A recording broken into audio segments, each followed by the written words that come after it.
I'm Jack. I go to El Segundo High School in Los Angeles. I like doing some of the writing for the Disruptive Quarterly.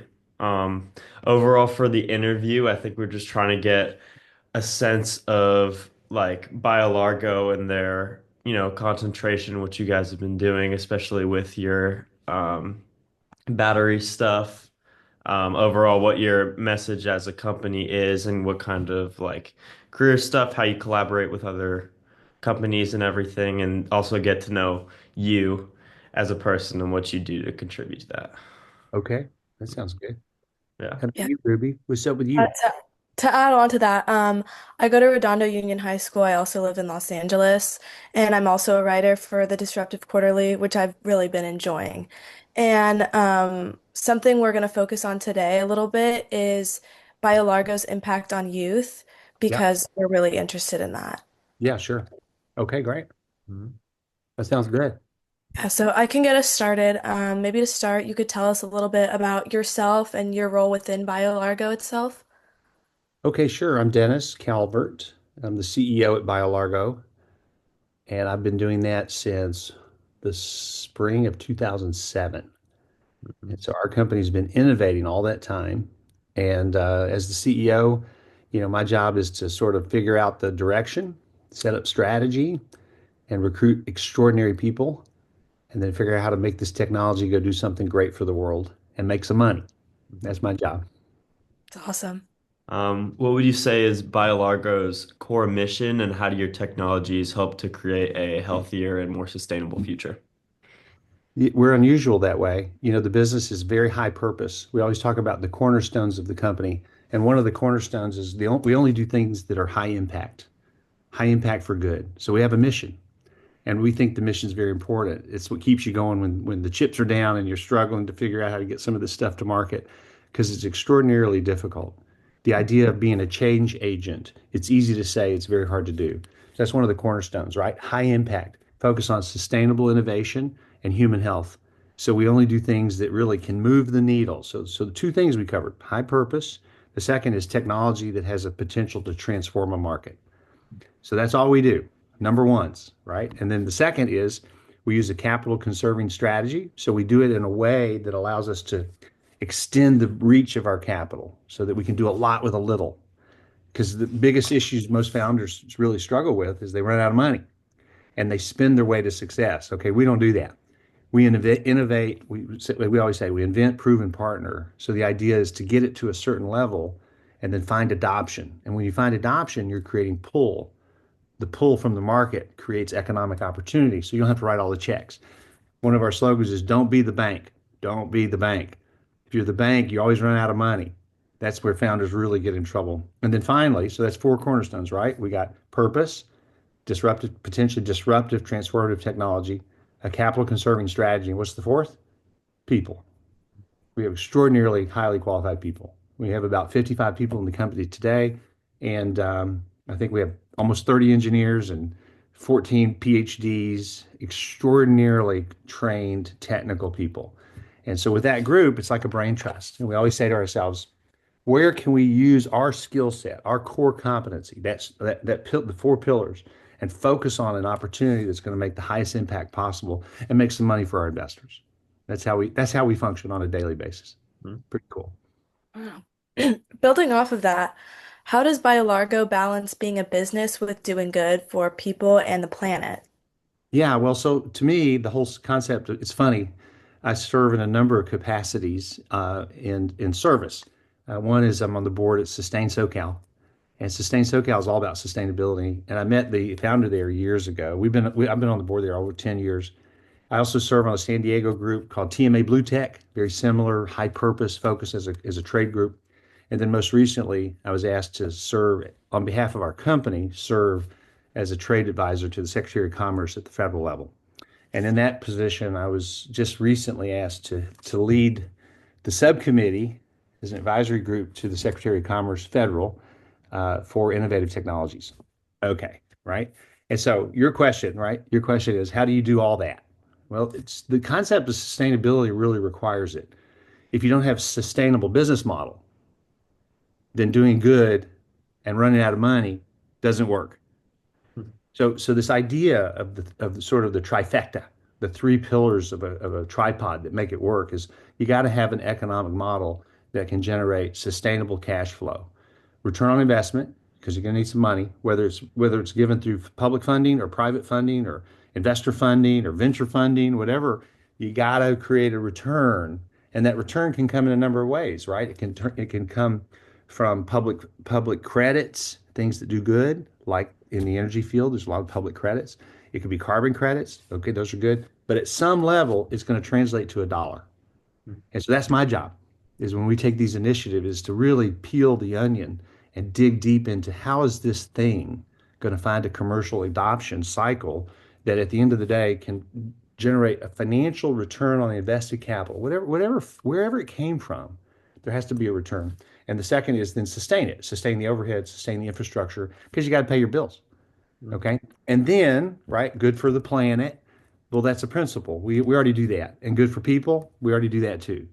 And so years ago, Scott Kitcher from the Sustain SoCal group, he said, you guys are like the sustainable company of the year, right? It's sort of like, and that was before the word sustainability was actually being used in the market because we had built the cornerstone on principles, and the principles fit the model of sustainability. It's good for people, good for planet, good for making money. And making money took us a long time, though. Don't miss that too. As an innovator, when you say, "Hey, I'm going to go out and do something great for the world," saddle up. You better be ready because I mean, you're talking about very difficult work, especially when you focus on the adoption cycle. Because what happens is it's easy to say, "I've got the greatest widget in the world. I've got the greatest innovation." Easy to say. To get people to buy it and then see mass adoption in the market, that's where the trick is. And it's taken a long time. That's one of the reasons we're so unusual. We've sustained our company financially throughout that hard development cycle, early stage adoption, finding the big deals that can really generate the revenue to make a return for our investors. And in our model, we decided that the diversity of the portfolio gave us a better opportunity to not only survive, but generate the yield capable of supporting this significant infrastructure that we put together with high quality people. And so that's a combination that's very unusual. It's contrary to traditional thinking. Most people say, do one thing, do it really well. Okay, you know what the problem with that is? Just don't run out of money. Okay, wait a minute. Do one thing, do it really well, even though nobody's buying it yet. See, and what that means is you're ahead of the innovations. You're early in the innovation cycle. You're not at the point where you can get adoption and then certainly not mainstream adoption. So being too early, right? So what's the message? Timing is everything. And you can't predict, especially when you've got third-party regulatory things occurring, you got global things occurring, global markets, global capital markets, global social eco thought, the mind share of how people think about these things. So to be that company, we decided that the way to survive and actually get that done was to focus on the core competency in BioLargo. What's that? Well, we covered it. It's four things: principle, high purpose, high quality people, right? Capital conserving strategy, and impact with a diverse portfolio that allows us to survive that adoption cycle. Mm. That's what makes us unique. And when people hear us, they go, "Well, there's no way you can do all this."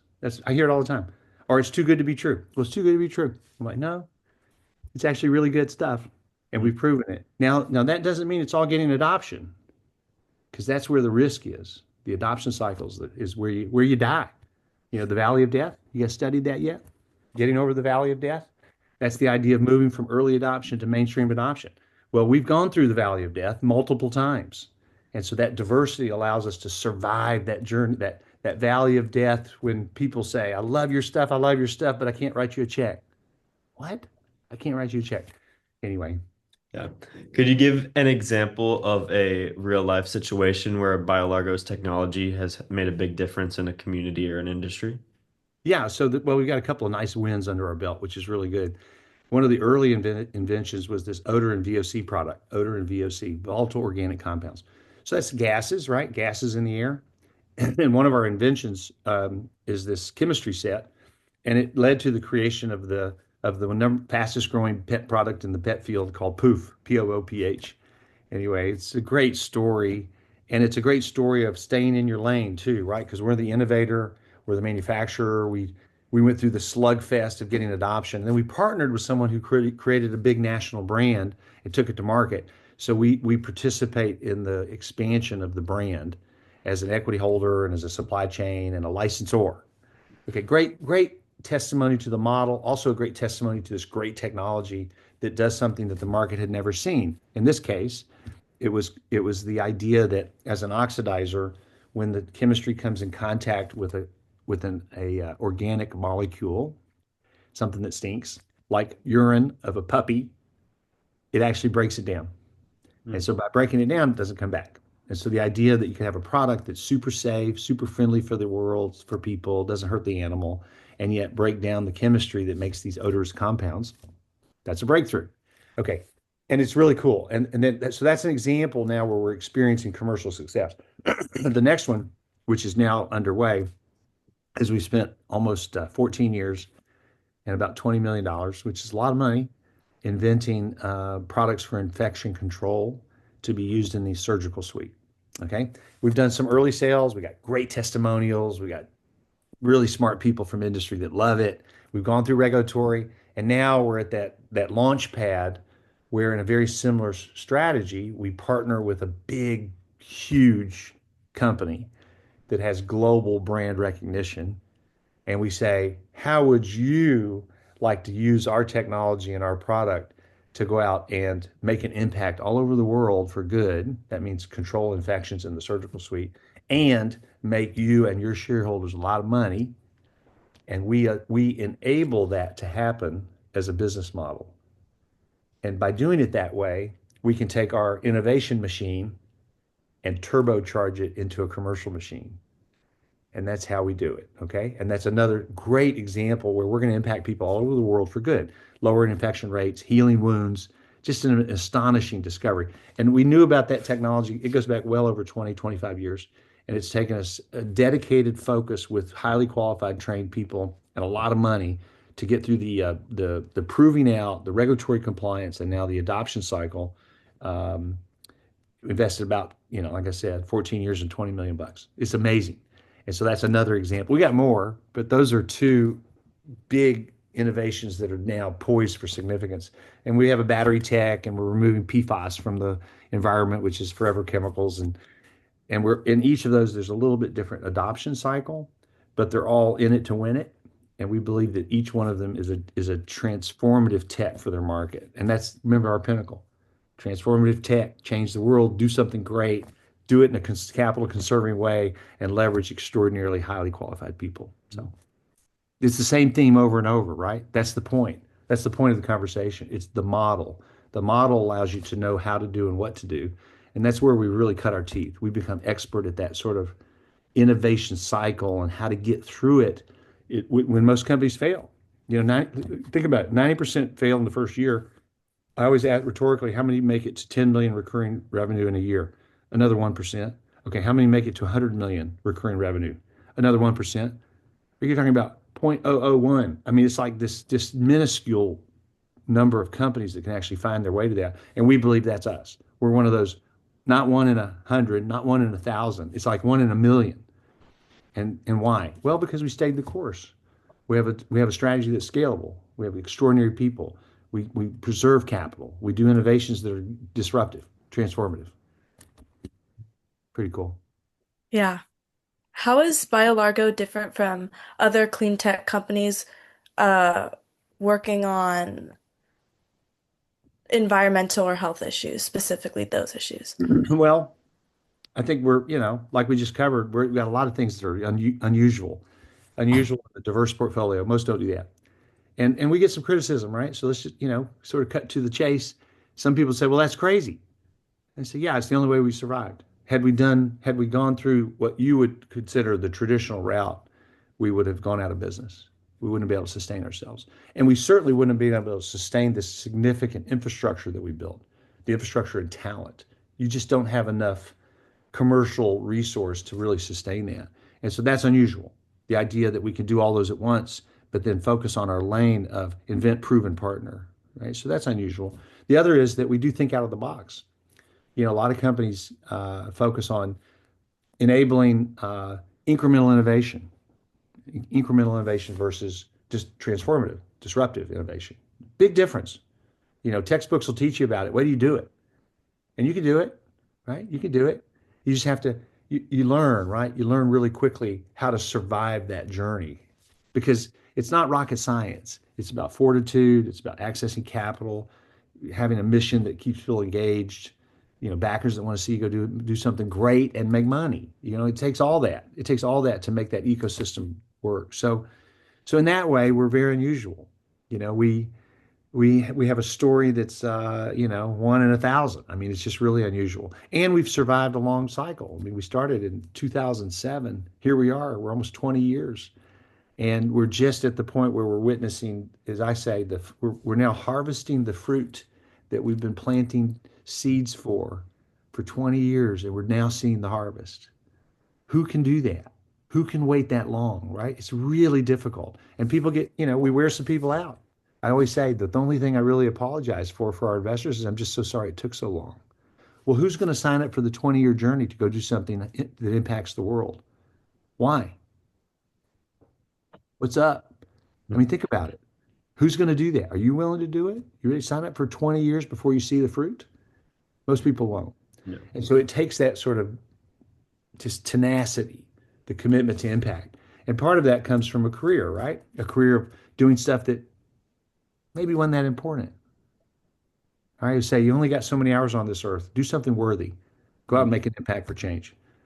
That's where you get the passion. That's where people will back you. And don't worry, you signed up for something extraordinarily difficult. Mhm. So BioLargo's aqueous electrostatic concentrator rids the forever chemicals from the water. Could you explain that in simple terms and also talk a little bit about who it impacts the most? And it's going to impact the world. It's a significant innovation, and it sounds so elegantly simple. Okay, so PFAS. Let's start with that. PFAS, PFAS, per and polyfluoral alkyl substances are chemistry that was used to create nonstick coatings. It's the byproduct.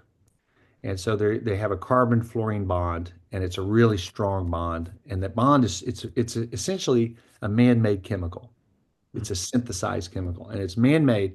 And as a result of being that bond has been created, they call it forever because if you put it out in nature, nature can't degrade it. It quote sticks around forever. That's why it's a forever chemical. Okay, sticking around forever turns out it's not so good. Not so good. Nature didn't design things that way. Nature has a natural degradation cycle. When you find something that lasts forever, something's up, right? Remember the thesis, don't mess with Mother Nature. Okay, forever chemicals mess with Mother Nature. And so that's not good. And then it takes a long time to figure out how not good it is, measure the potential harm. Well, it turns out that because they persist in the environment and they can accumulate, they can also bioaccumulate. That means they can end up in your body. And that's what's happened. They're in our DNA, they're in our food products, they're in our cosmetics. It's astonishing. They're in plastics, they're in energy, they're in pharmaceuticals, they're in paints and coatings. I mean, this stuff is everywhere. And what happens is it took 50 years to put that out to the world, and the thesis of the cleanup is going to take 50 years to clean it up. 50 years. Okay, are you kidding me? Think about that. It's Yeah. ridiculous. And so the companies that did that, a lot of them have been sued, and they lose. Why do they lose? Because what the people, the camel that broke the straw that broke the camel's back, is the idea that some of them knew they were creating a problem and they ignored it. So they got in big trouble, and it threatens their survival. And so then just think about that. It threatens their survival. Okay, if you put them out of business, they can't pay for the fix. You don't want to put them out of business. You want to pay for the fix. So here we go. Now that's the legal system. That's political. There's a lot going on in that. Okay, so it needs a fix. So we focused on the thesis is to become our thesis is to become the most efficient collector, and so that's the AEC, the most efficient collector. So we take it out of the environment. Now there's two big markets. One is how are you going to replace forever chemicals in the industry? In other words, the industry became addicted to forever chemicals. They need forever chemicals. It enables a lot of things to happen in product design that are really special. Non-stick coatings be an example. So one is how do you replace them with something that's safe? And is that even doable? So that's one side of the industry. The other side of the industry is you got all this stuff out in the world, you got to get it out. Why do you have to get it out? Well, turns out it links to birth defects and cancer. You don't want to drink it. Don't drink water with PFAS in it. Now, it doesn't have a high acute toxicity. It's got chronic toxicity. That means a little bit over a long period of time bioaccumulates, and that's when you get in trouble. Okay. So, like if you had a jar of PFAS, it's not going to hurt you. If you have that jar of PFAS tripping into your drinking water for the next 10 years, that's when you get in trouble. Okay. So make sure you understand the difference. It's a subject matter that's now significant in the political regulatory scheme, and the EPA is taking a hard stance. Lee Zeldin, the director of the EPA, just published a big paper just a couple of days ago, affirming the commitment to clean up PFAS because it's hurt people, right? And that's their job: protect the environment, protect people. So when people are getting hurt, somebody has to do something. That's when the government needs to step in. Okay. The other is that the advisory committee that I'm involved in. It's because of our PFAS solution, right? Okay. So the idea behind the design is that there's a discovery, and that is it has a charge. And if it has a charge, you can move it through an electrostatic field. Okay, so we have a device. It's really cool. I'm going to send you a picture, and Okay. so that you can use it. Yeah, it's really cool. And in that image, we have a plate and a frame. So two electrodes that are a big plate. You run the water through the plate. It hits the electrostatic field, and the molecules that are charged are attracted to the opposite side. So you migrate the contaminant through the electric field towards an electrode where you have a membrane to collect it. Hmm. Sounds pretty simple, right? I you say you migrate it and you stick it like fly paper. That's a non-engineering word. Okay. Engineers go, oh my gosh. I said, look, that's what we're doing. And it sounds so easy. Now, the art of that is actually pretty special.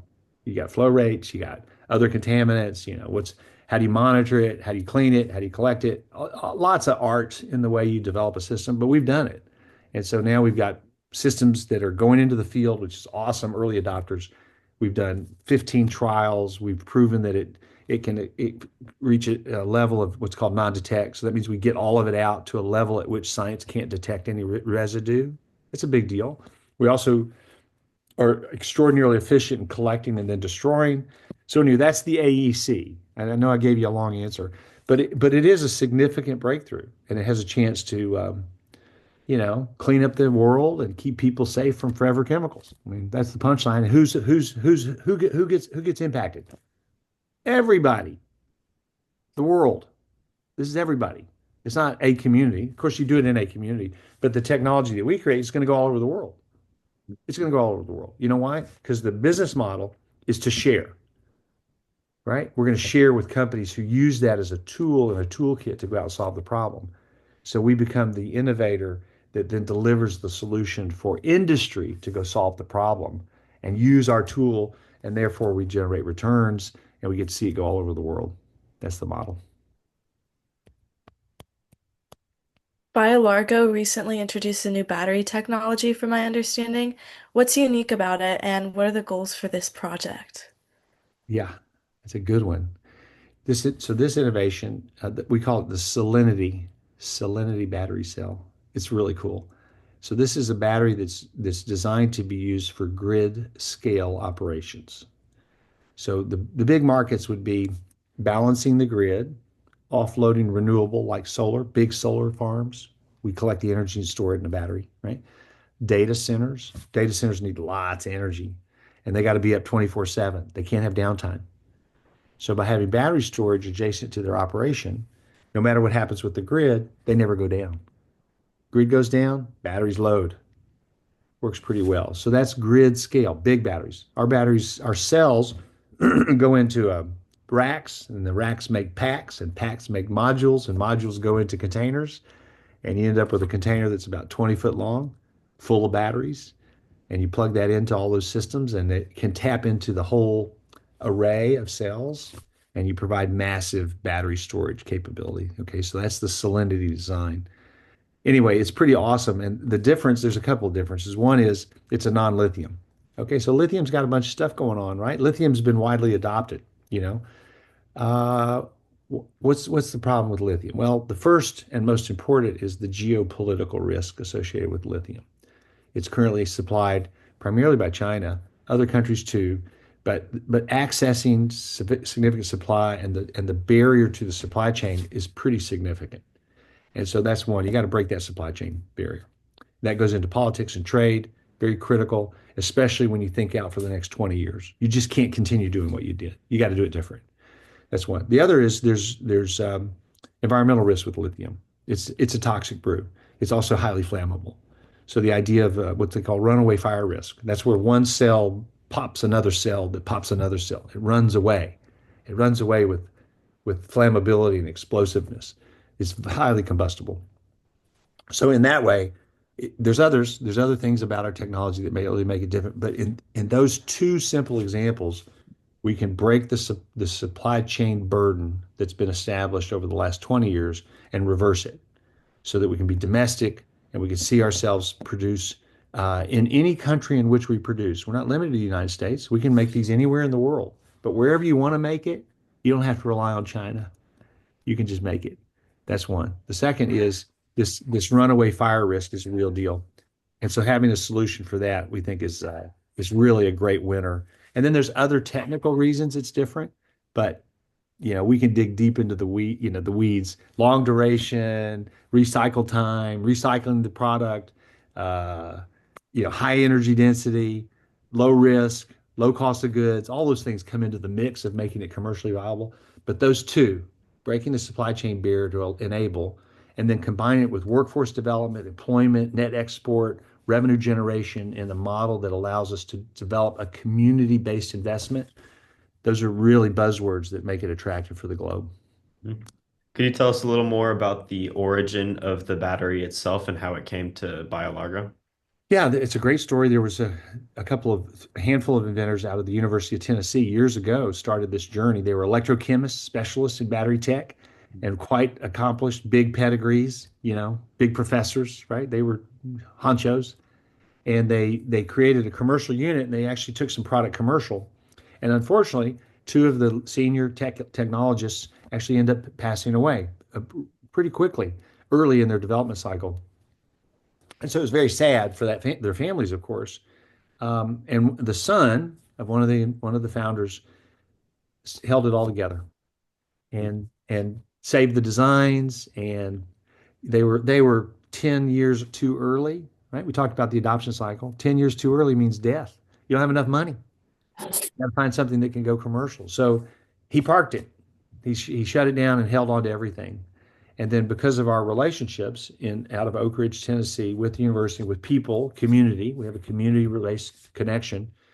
Uh, we put a business deal together and said, let's do this together. Let's go figure out how to revive what was invented, redo it, hopefully improve it, which is what we're doing, scale it and commercialize it. And we started that a little over 2 years ago. And it's all very, again, it's got easy words to say, a lot of super technology things going on that make these things work. And that's where we're cutting our teeth is now the precision to be able to scale manufacturing and a business model that allows us to scale for rollout in a commercial sense without becoming the bank. And the way we do that in this market is set up as a franchise. We're franchising battery factories.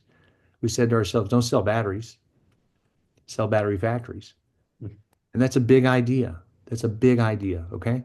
Right? It's like, think about big franchises, McDonald's, Chick-fil-A, right? You don't sell a chicken sandwich, you sell franchises and you replicate. And then what have you done? Well, you've created local employment, you've shared the wealth. You've taken what you've developed in the technology, you've created leverage that can create global expansion. So the idea of franchising a battery factory, that's a global idea. That's a $1 trillion idea. That's the way to say it.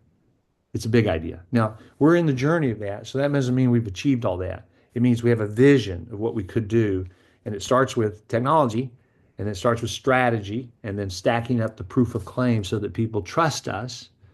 They trust us to partner with them to build a factory that can do all these incredible things for a local community. That's what we're doing. How could this battery help underserved communities, especially where young people need better access to education and technology? Well, so in our strategy, now this is a big difference, right? A lot of companies they say, well, to really make it work, I need a $1 billion infrastructure. I need big factories. I need less employment. I need more automation. Okay, so we take a little different approach. You know what we say? We want to build a franchise that employs people.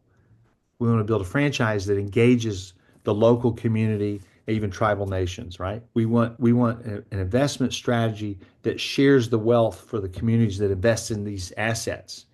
And so therefore, our strategy is more of a modular approach. We say, look, we want to do factories that do 1.5 gigawatt hours. Okay, so that's like 100 to 150,000, excuse me, $150 million investments. Why that? Well, because then we can employ 800 people.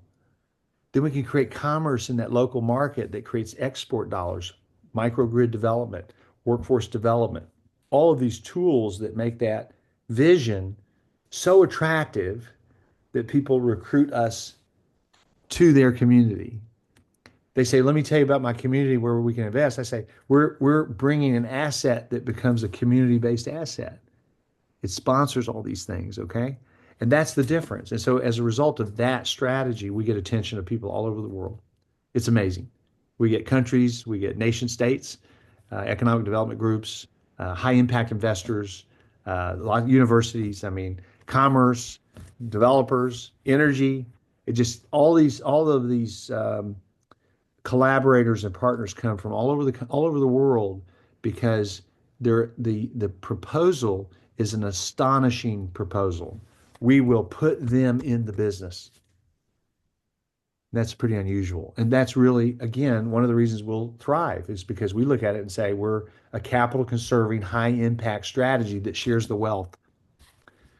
That's powerful. Mhm. What kind of career opportunities do you see opening up for young people because of the work that BioLargo is doing? I think it's pretty significant. We've done a lot. We've got a center of excellence out of Canada. We bring a lot of undergrads and graduates through as interns. We actually had high schoolers come through as interns. We try to really, especially when we find somebody that's got the aptitude in science and engineering, who's looking for a career track, really encourage that. So that's a big part of our ecosystem as well. We've demonstrated it for well over almost 20 years. And so, and we love the chance to watch young people with ambition to make impact and bright minds find their way through, whether they stick with us or not. We feel like we've done something good, and of course, we get something for it. They provide insights, and ideas, and brain power, and so to create a culture where that's encouraged, we think that's important too. A culture where it's okay to take a risk. Just think about that. You know, in big companies like big engineering firms, you know what they say? Bill the hours, don't screw it up. It's just a different mindset. Okay. You know what we say? Push the edges of the box. Where can we make an impact? And then, of course, we got to get work done too, but we're balancing that, right? So there's no bad idea. It's a culture in which people can come up and say, you know, I got an idea. Oh, really? Let's hear it. Have you thought through it? And then we can challenge the intellect, right? Because really, the thing that's unusual is we've been doing this for so long. When somebody says, I got an idea, you know, my brain goes into, okay, here's the 20 things that are going to kick your butt. I mean, I just know them. I've been there. I've had it kicked. And so that mindset of, okay, let's walk through this and then breaking down those barriers and the obstacles to success, capital barriers, regulatory barriers, competitive barriers, execution barriers, staffing barriers, all of these things keep you from success. Okay, so it's not just a bright idea that wins. In fact, often the brightest ideas don't win. It's all those other things that have to be put together. So that's what we're instilling with our staff. You know, we do it every day. We have big conference calls. We do lots of conferences. And we're always looking for talent to come in and contribute. So I think in our business, the opportunities for young professionals is awesome. And I also think the industry's ripe because we're watching a technical innovation occur in this space that's dramatic and will impact the world for the next 50 years. So. Do you ever work with schools, universities, or other youth organizations to help educate or collaborate with them on sustainability projects? We do it all the time. Yeah. In fact, it's part of the ecosystem. So we have a center of excellence at the University of Alberta in Edmonton, Canada. We've made significant commitments invested there. And we have a brilliant staff that's always flowing and ebbing with new people and people leaving and career tracks and all that. It's really good. We've also done symposia, right? Symposiums. We've done 20 international collaborations. Like I said, in the engineering group, we also bring interns in where they actually come in and do work, you know, the real life work. real life work doing trials on customer projects and waters and putting these technologies to bear and doing all the data analysis to figure out if it's working or not working. Real life work that allows us to then assemble that data and then move towards commercial proposition, right? A value proposition to secure clients. So yeah, man, we live in that. We live that. And again, that's part of the ecosystem that we build. We think is important. Mhm. If you could give one message to young people on innovation and the environment, what would it be? Well, the first is, I always say you have to ask yourself why. So what makes you tick? What makes you tick? What's important, right? What's important to you? What is it? Is it achievement? Is it impact? Is it security? Is it achievement? Overcoming? Learning? Do you like to learn? I always say you better like to learn because you can't know it all. There's no way you can know it all. So enjoying the learning thing, the process of learning is really important. I love to learn, and you never stop learning, mostly because you get your butt kicked. Then you have to go back and learn how not to do it, right? So learning, a, a passion for learning is really important. That would be number one. And then impact. Why do you do what you do? Who are you? Who are you, and what are you going to do with your life? You're gonna make a bunch of money that nobody really cares about. That's okay. Money's not bad. You can make money. You're gonna make money and do impact. That's really hard to do. You can do impact and not make money. Don't do that one. Okay, so passion for learning. Passion for learning. It took me a long time to learn that. I had a great academic career. Undergrad, I didn't really learn how to learn. Probably 10 years after out of undergraduate school. So by the time I'm in my early 30s, I learned how to learn. And now, guess what? I'm reading, I'm watching, I'm listening all day, every day, just like a sponge. And I love it. And because of the passion, it's never a burden.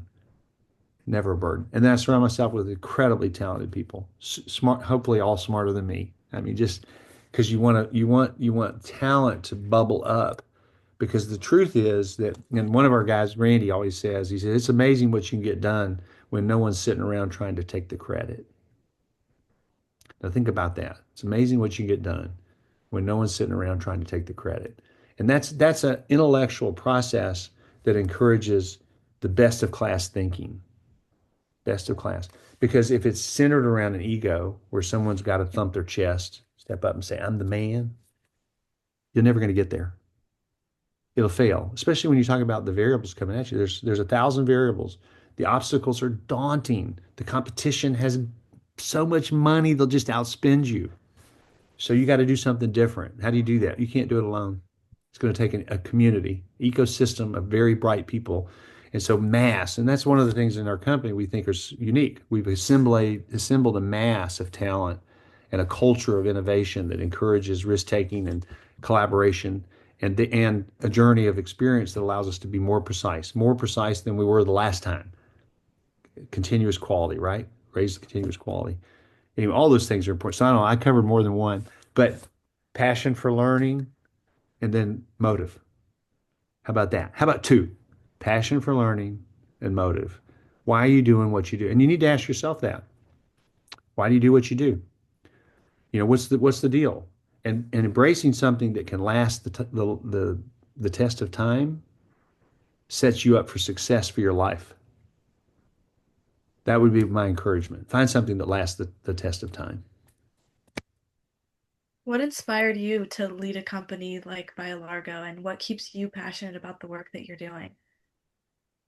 Well, I'm an entrepreneur, and so I've suffered long into that role, but I've learned a lot, and I think we all get shaped by our experience and by our upbringing is a big part of that.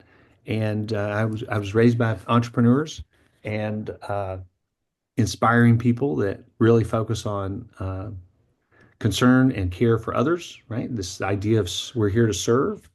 It's a big part of our view of the world. We're here to serve. We're here to not be served, but to serve.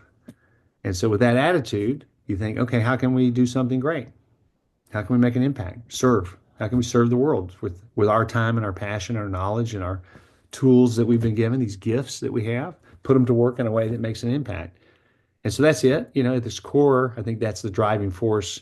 And then over time, you find yourself in a spot where you have a chance to put your fingerprint on a company, right? Because you paid the price to go through this journey and have experience that people will support financially. People will join you in a vision that's important. And now, we find ourselves in a spot where we've got fingerprints on everything, right? Casting a vision, recruiting people, finding capital, doing all these things that make this work. So to me, it's just a natural extension of how I was raised and what I've experienced. And what makes me tick is real simple. You ready? We already covered it. I love to learn and I want to do something important. That's us.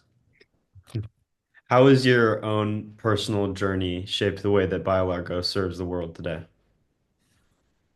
Well, the personal journey is a lot of times the struggle, right? It's easy to say this stuff. It's just easy. It's easy. Oh yeah, we're gonna change the world, you know? Hmm? So easy to say, not easy to do. So it gets tempered with the barrier, the burden, the struggle to get through the adoption cycle, the setbacks, the competition, all the things that don't want you to succeed. They're gonna try and stop you. They're gonna stop you because they like their market and they don't want you to have it. You can't come in my market. I'm gonna block you.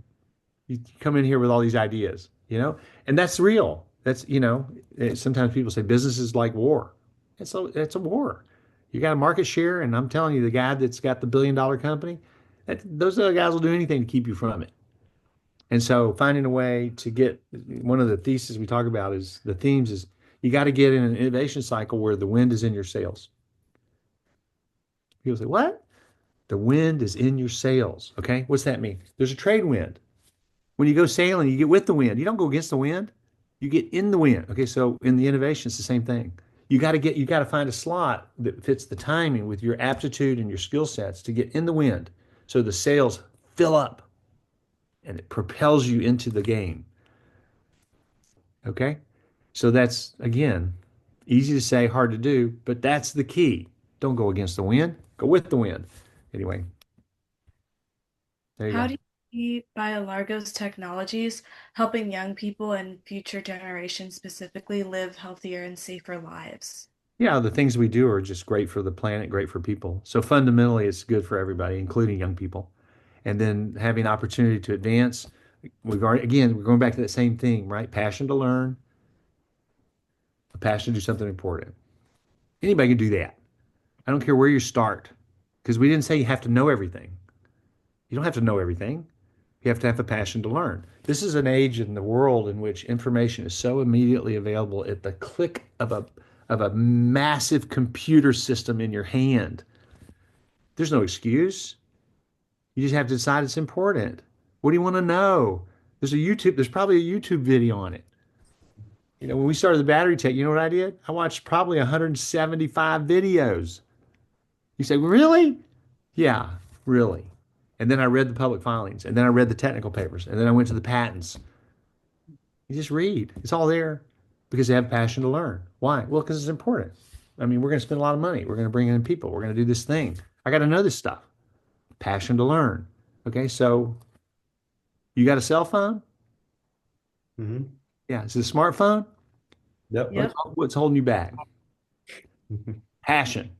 Because when you have a passion, it's not like work. When it's not like work, you do it as a normal part of life. And then you can do it over time and you refine your knowledge and refine your skill set. Passion to learn, right? And then impact. Do something great with it. Learn something awesome, go do something with it. You can do whatever, I mean, really, that's that. And then know that you're going to get kicked around a little bit. Okay, so what? Toughen up. Don't give up. Yep. And then we have one final question for you. What is your favorite project that you've worked on with BioLargo? Boy, that's a funny question. People often use this concept of, well, they're like all your children. I'm like, oh my God, they're not my children. Okay, listen, that's a businessman's mindset as opposed to sometimes an inventor's mindset. Inventors like, this is my baby. I'm like, dude, you can't have a baby. This is not a baby. This is an asset to put to work, to do something great, and it requires a community of collaboration. Okay. So what's your favorite? I like the ones that make money, right? I mean, and we've got some that haven't made money yet. So the innovation, it's a complicated answer. You ready? Okay. The medical products are going to save lives. What's better than that, man? Right? Yeah. What's better than that? Okay. The consumer products, the odor control, all that stuff, safe and clean. It makes the world, yeah. And in the long run, yes, it's better for people, no question. But infection control and wound care, those are the people are going to die, man. Saving lives, that's as good as it gets. Battery tech, way cool, Mhm. way cool, right? We're going to be in the energy field. Yeah, I love that one, right? So that's really cool. Got this unique set. We've got a $1 trillion vision. I mean, it's massive. It's massive. Okay, so yeah, I like that one a lot because of those reasons. But when you put a hierarchy of how do you which one do you like or love or whatever, right? Okay, they're all assets to go do something that's worthy of a career, worthy of the investment, worthy of support from people. Okay, in the end, if we get the medical one done, which we are, it's going to go. We've done something for the planet that's astonishing. We can chalk up a win and we're good. Now it's just a matter of, okay, what other agendas do we have? Well, we want to honor our investors. We want to enable communities. They all come back to the same thing. If you do it in a way that allows you to make impact and you keep learning, I guess that's our theme for the interview, right? Learning. Well, thank you so much for your time. We're very good we learned a lot about your company and you and what your guys' goals are, your pillars especially. I thought were very interesting for your company. Yeah, well, I'm glad we could take the time. And my encouragement for both of you and for everybody watching is, right? So what are they? We covered two. Of Learning. your, yeah. What do we cover? Impact, Hmm. the passion for learning. Yep. You can do it. Well, Thank you thank you so very much. All right, take care. See you.